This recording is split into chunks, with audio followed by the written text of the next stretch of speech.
Viewers, this is my second video in this channel. Today I am going to read The Strange Case of Dr. Jekyll and Mr. Hyde, written by Robert Louis Stevenson's Chapter 2, Blackmail House. Okay, let's start. Blackmail House.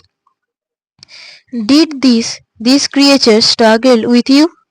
Asked Mr. Utterson. No, answered Richard. He was almost unconcerned. He offered no resistance as I led him back to the child. By this time, a group of people had gathered, summoned by her screams. They included the child's family, who lived 2 houses down from the corner. In a moment, we were joined by a doctor whom the child had been sent to fetch because her mother was sick. He pronounced her only bruised, but badly frightened. All this time I kept a tight hold on my man. Though he was so repulsive, I hated to touch him. I could see the others hated him too, for his appearance as well as for that he had done. Even the doctor, who is accustomed to terrible sights, drew away from him. "Why, was she deformed?" asked Mr. Utterson, or scared on his face. Richard shook his head. No, but there was a feeling of deformity about him.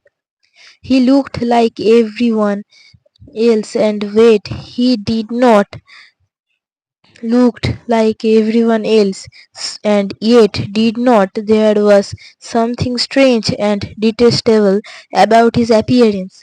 I cannot be more precise than that. Perhaps his manner was evil, so that he brought hatred on himself. But what about the door? You said your adventure involved that door across the street, reminded the lawyer, who was used to bringing people back to the point of a story. Yes, I am coming to that, said Richard. We all made such a fuss, threatening to the placard his name throughout London with the description of his actions that the man lost some of his coolness. He became a bit frightened, though he tried to hide it. At last, he offered money to the child's family, only a few pounds at first, but finally we got him up to £100 in exchange for our silence. Of course, he was not carrying such a large sum of him, so he led the child's father, the doctor, and myself to that very door. He whipped out a key and went in. When he came out, he had £10 in gold and the rest in a cheque. But their cousin is the mystery, for the cheque was signed by a very well-known man. I will not mention his name because he is important in his profession and is also highly respected for his good works. Of course, we objected that the cheque must be a forgery, but the creature said he could stay with us until the bank opened in the morning and then take us with him so he could cash the cheque in our presence.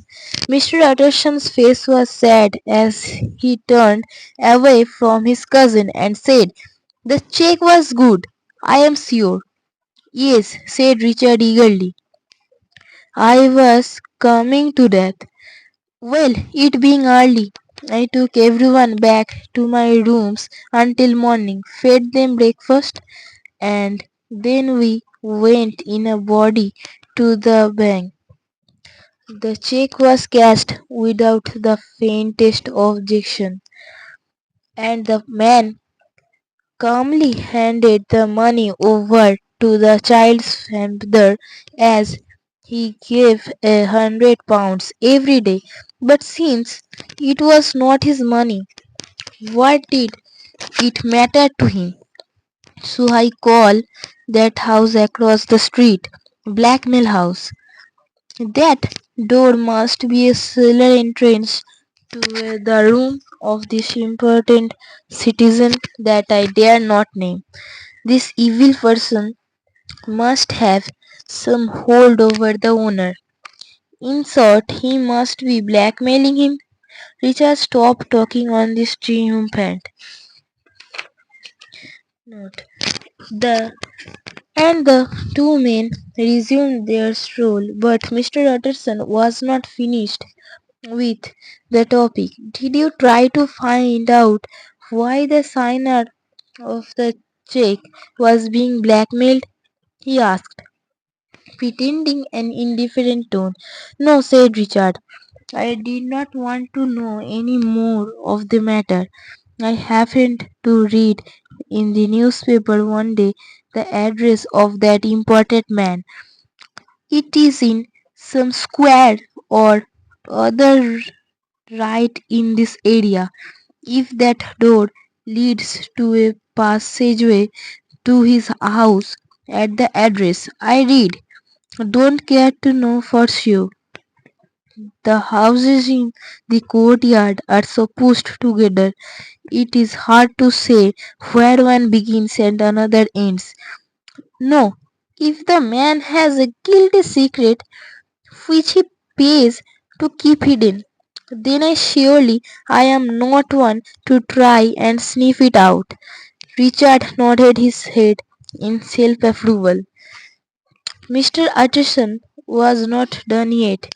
You are sure the blackmailer used a key? He asked, using something of his courtroom manner. Cousin, I have said so, answered Richard, surprised to be doubted.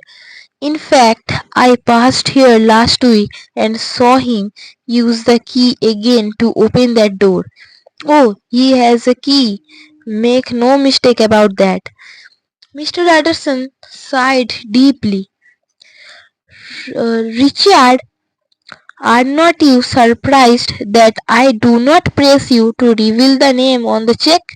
Yes, I am, admitted the younger man. I would be eaten up by curiosity if I were you. I suppose that as one grows older, one wants fewer surprises. Is that it? Mr. Utterson shook his head. No, I do not ask the name because I already know it. Richard halted abruptly. You know it? Mr. Utterson had continued walking and now he looked back, mentioning Richard to follow. Yes, I am afraid I do. Your decision not to look further into the matter does you credit. Perhaps your good intentions not to meddle in the lives of others should to extend not passing and gossip, as you have done it today. Richard flushed. You are right, of course. I talk too much. Well, I will make a promise never to refer to this incident again. Does that suit you? The lawyer smiled fondly at his young cousin. Yes, except for one thing. Before the promise goes into effect, will you answer one question about that incident?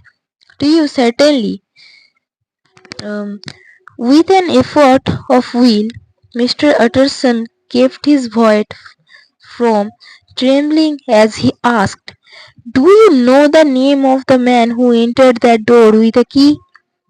The one who trapped the child. Yes, of course, answered Richard. He told us his name. He was Mr. Hyde. Okay, this is the chapter 2, the blackmail house. And after this, I will tell the chapter 3, Dr. Jekyll's will. So, if you want to listen this story, you must subscribe our channel. And thank you. If you good for this A, you must like our channel this video. Thank you sir and everyone.